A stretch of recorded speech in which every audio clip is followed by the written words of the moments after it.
Dans cette vidéo, nous allons généraliser un petit peu plus les problèmes. Parce que si la Grèce a des problèmes actuellement, eh bien c'est aussi le cas de l'Irlande, c'est le cas du Portugal, ça risque d'être le cas de l'Espagne et après, on ne sait pas.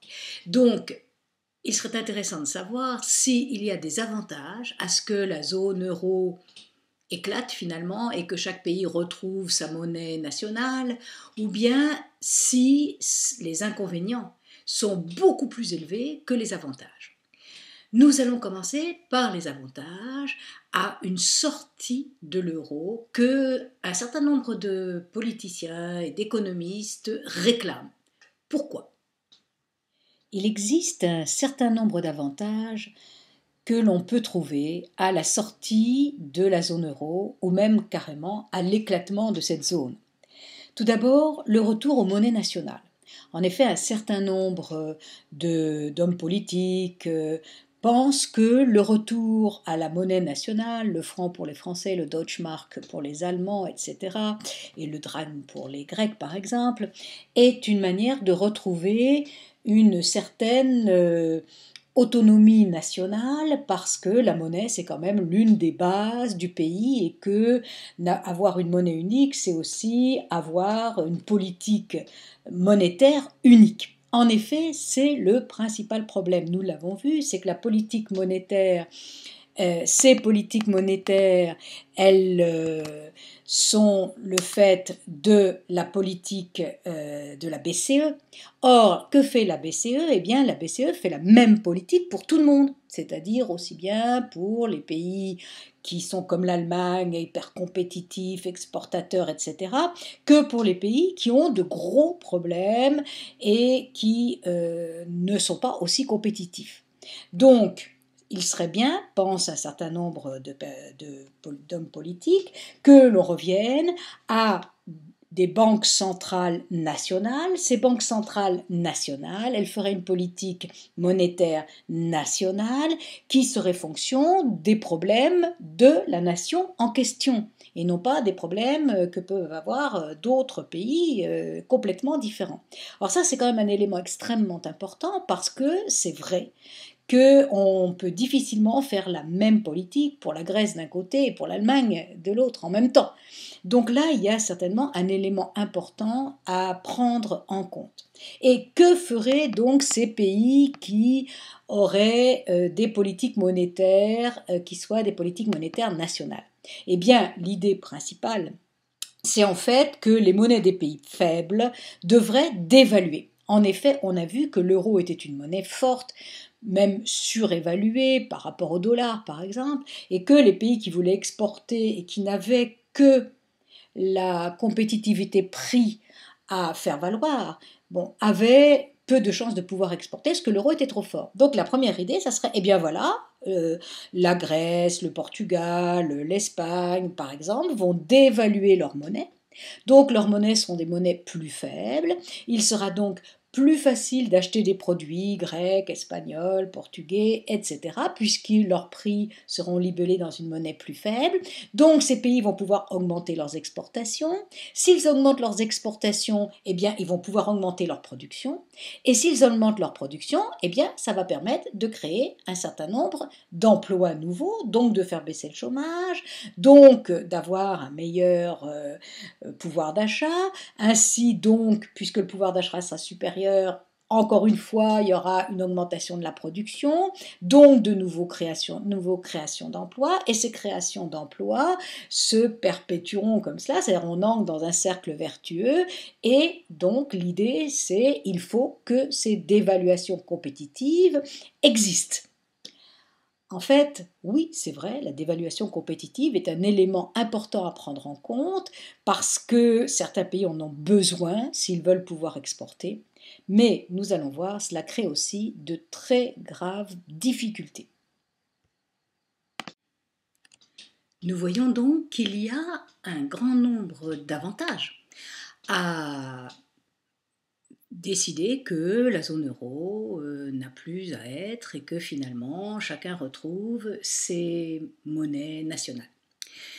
En fait, ça n'est pas ce qui est peut-être le meilleur, car nous allons voir les inconvénients d'un éclatement de l'euro ou simplement d'une sortie de l'euro de quelques-uns des pays. Mais nous savons tous que si quelques pays, y compris si un seul pays comme la Grèce sortait, eh bien ce serait probablement la fin de l'euro.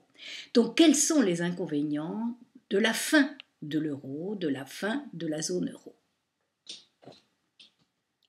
Les inconvénients de la sortie de l'euro ou de l'éclatement de la zone euro sont quand même très importants. D'abord parce que si un pays dévalue, il n'y a pas de raison qu'un autre ne dévalue pas.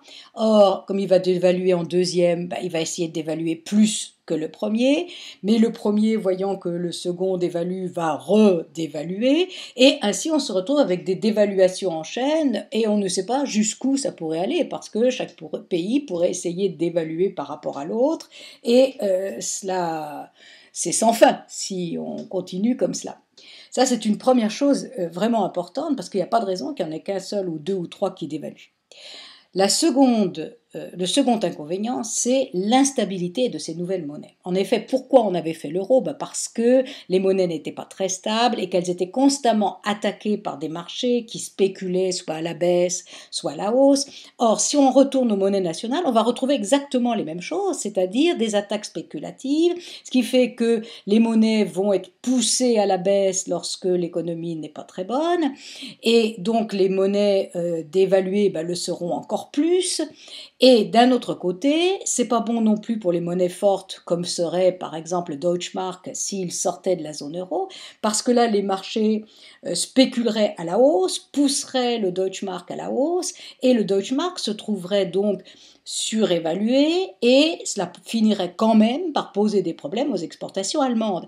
Donc personne n'a intérêt à subir ces attaques spéculatives qui forcent les pays soit à baisser la valeur de leur monnaie, soit à l'augmenter avec les conséquences économiques qui en découlent. Ensuite, l'augmentation du prix des importations.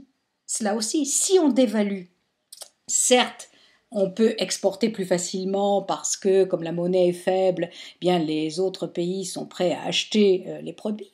Mais cela veut dire d'un autre côté que quand le pays à monnaie faible veut acheter des produits venant d'ailleurs, c'est-à-dire veut importer, il est obligé de donner beaucoup de sa monnaie faible pour avoir un produit d'une monnaie plus forte. Essentiellement, par exemple, le pétrole. Bon, si le pétrole est libellé en dollars, certes le dollar est moins fort que l'euro, mais si la peseta, l'escudo, le drachme, etc. deviennent des monnaies très faibles, eh bien forcément la facture pétrolière va leur coûter extrêmement cher. En plus, bon, probablement ils vont acheter des machines-outils. Les machines-outils, c'est l'Allemagne qui est la grosse productrice. Si la monnaie allemande prend de la valeur, eh bien les machines vont coûter très cher et les pays qui vont en avoir besoin vont être obligés de payer très cher ces importations de machines. Donc, cela crée un problème. Ce problème, c'est que finalement, ça crée ce qu'on appelle une inflation importée. C'est-à-dire que les produits importés coûtent cher et donc ils vont influer sur le coût d'un produit fini à l'intérieur du pays. Et donc cette inflation va se généraliser dans le pays et le résultat, c'est que face à cette inflation, eh bien, les ménages vont se retrouver avec un salaire qui va certainement pas augmenter beaucoup, une inflation forte et donc ils vont perdre du pouvoir d'achat. Et donc on se retrouve avec le même problème, les pouvoirs d'achat baissent, donc la production risque de baisser, donc on va se retrouver avec du chômage. Et donc finalement, le problème revient exactement à ce qui se passait avant quand il y avait l'euro. Autre inconvénient, l'augmentation des taux d'intérêt.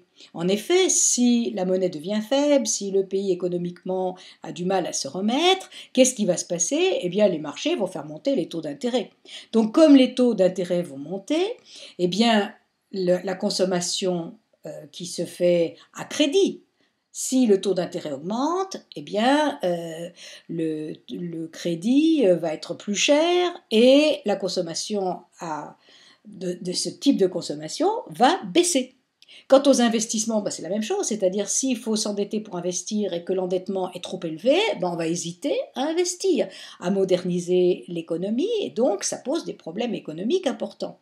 Quant à la dette publique, là encore, l'État va devoir rembourser en payant des taux d'intérêt très élevés. Donc ce problème d'augmentation des taux d'intérêt est aussi un problème important et il n'a pas seulement un impact financier, il a aussi un impact économique puisqu'il y a risque de baisse de la consommation, risque de baisse de l'investissement et évidemment le résultat eh bien, c'est plus de chômage et donc de nouveau des problèmes économiques. On peut ajouter aussi, autre inconvénient, le risque de faillite bancaire. En effet, dans ces pays où la monnaie va devenir faible, ceux qui ont des capitaux, qu'est-ce qu'ils vont faire? Ils vont essayer de les mettre ailleurs, c'est-à-dire dans des banques de pays dont la monnaie est plus forte. Et donc, il risque d'avoir une fuite de capitaux de ces pays à monnaie faible, et cette fuite de capitaux, cette fuite d'épargne venant des banques, quittant les banques de ces pays à monnaie faible, va poser évidemment des problèmes aux banques. Et lorsque les banques ont des problèmes, eh bien toute l'économie se retrouve de nouveau avec des problèmes, comme ça a été le cas avec la crise de 2008-2009. Et comme toutes les banques sont interdépendantes et que les banques des pays à monnaie plus forte ont des intérêts, c'est-à-dire ont par exemple acheté des obligations de pays à monnaie plus faible, eh bien comme toutes ces banques sont interdépendantes, le risque, c'est un risque systémique, c'est-à-dire que les banques des pays faibles risquent d'avoir des problèmes et ça va générer des problèmes dans les autres banques, celles des pays à monnaie plus forte.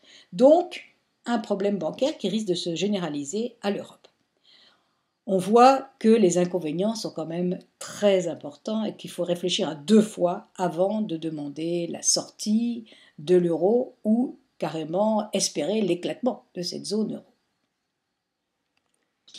Quand on voit les conséquences d'un éclatement de la zone euro et de la sortie de la Grèce possible de cette zone euro, on comprend que même les pays qui en veulent à la Grèce, comme par exemple les pays du Nord, l'Allemagne essentiellement, bon, ils en veulent à la Grèce parce qu'ils estiment que la Grèce a triché pour entrer dans la zone euro, qu'ensuite elle a laissé filer ses déficits, qu'elle a utilisé des taux d'intérêt extrêmement faibles pour faire des investissements qui n'étaient pas toujours les meilleurs. Bon, bien que ces pays en veulent à la Grèce, eh bien ils se disent que finalement, si la Grèce sort de la zone euro, ou si on la pousse à sortir de la zone euro, eh bien c'est toute la zone euro qui est ébranlée. Et c'est pourquoi jusqu'à maintenant, l'Eurogroupe, aidé par le FMI, a prêté à la Grèce, qu'il va probablement continuer à prêter, et que même la BCE a fait quelque chose qui lui était parfaitement interdit, c'est-à-dire a fait de la création monétaire. Comment? Eh bien en rachetant une partie de la dette grecque, c'est-à-dire acheter des obligations de la Grèce, et en contrepartie de ces obligations, à créer de la monnaie. Donc, en fait, ce rachat d'obligations permet de sécuriser pendant un temps la dette grecque, mais combien de temps ça peut durer? C'est-à-dire que la BCE ne peut pas racheter la dette de tous les pays qui vont avoir des problèmes, et en fait, les pays du Nord ne peuvent pas prêter à tous les pays du Sud, les PIGS, qui à leur tour vont certainement avoir des problèmes. Donc, quelle solution trouver? Comment se sortir de cette espèce de bourbier dans lequel la zone euro s'est enfoncée? Comment arriver à redonner un petit peu de croissance à cette zone pour que, grâce à la croissance, les recettes des États augmentent et que les États puissent arriver à avoir des déficits un petit peu moins importants? Eh bien, tout cela n'est pas du tout résolu malgré les réunions des G7, G8, G20, etc. Donc on va suivre l'actualité de manière à voir comment il est possible de résoudre ce problème qui finalement ne touche pas vraiment que la Grèce, ça touche l'ensemble des pays européens. Donc, suivons l'actualité.